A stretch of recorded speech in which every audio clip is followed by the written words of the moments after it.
ለተጠየቀው ጥያቄ መልስ ይዘን መጥተናል። የቴስቱ ስም ኮምፕሬሲቭ ስትሬንግዝ ቴስት ወይም ደግሞ ኮንክሪት ኪዩብ ቴስት ልንለው እንችላለን። ይህን ደግሞ ቴስት የሚያደርገው ማሽን ዩኒቨርሳል ቴስቲንግ ማሽን ዩቲኤም ወይም ደግሞ ኮምፕሬሽን ቴስቲንግ ማሽን ይባላል ሲቲኤም። ዩኒቨርሳል ቴስቲንግ ማሽን በዛ ያሉ ብረትም ኮንክሪትም የተለያዩ ማቴሪያሎችን ቴስት ማድረግ ይችላል። ኮምፕሬሽን ቴስቲንግ ማሽን ደግሞ ስፔሲፊካሊ ለኮምፕሬሽን ብቻ ነው። ሳጥኑ ደግሞ 15 ሴንቲሜትር በ15 ሴንቲሜትር በ15 ሴንቲሜትር የሆነ ኪዩብ ነው። ኪዩቡን ወደ ላቦራቶሪ የምንወስደው በ7ኛው ቀን በ14ኛው ቀንና በ28ኛው ቀን ነው። በ7ኛው ቀን ከ65 እስከ 70% ስትሬንግዙን አቺቭ ያደርጋል። በ14ኛው ቀን ከ85 እስከ 90% ስትሬንግዙን አቺቭ ያደርጋል። በ28ኛው ቀን ደግሞ 99% አቺቭ ያደርጋል ተብሎ ይጠበቃል ማለት ነው። ለምሳሌ ኮንክሪታችን C25 ከሆነ 25 ሜጋ ፓስካል ኮምፕሬሲቭ ስትሬንግዝ አለው። ይህም ማለት ፕሬሸር ወይም ደግሞ ስትረስ ማለት ሎድ ኦቨር ኤሪያ ነው። ስለዚህ ወይም ደግሞ ፎርስ ኦቨር ኤሪያ ነው። ስለዚህ ስትረሳችን 25 ሜጋ ፓስካል ከሆነ ኤሪያችን ደግሞ 15 በ15 ስለሆነ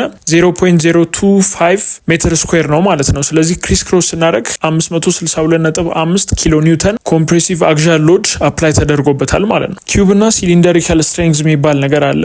ኪዩቡ ከሲሊንደሩ በስትሬንግዝ ይበልጣል። ሲሊንደሪካል ስትሬንግዝ ከተሰጠን በ1.25 እናባዘዋለን ኪዩቢክ ስትሬንግዙን ለማግኘት። ኪዩቢክ ስትሬንግዙ ደግሞ ከተሰጠን በ80% ማለትም በ0.8 እናባዛ ሲሊንደሪካሉን እናገኛለን ማለት ነው። ሲሊንደሪካል ስትሬንግዙን እናገኛለን።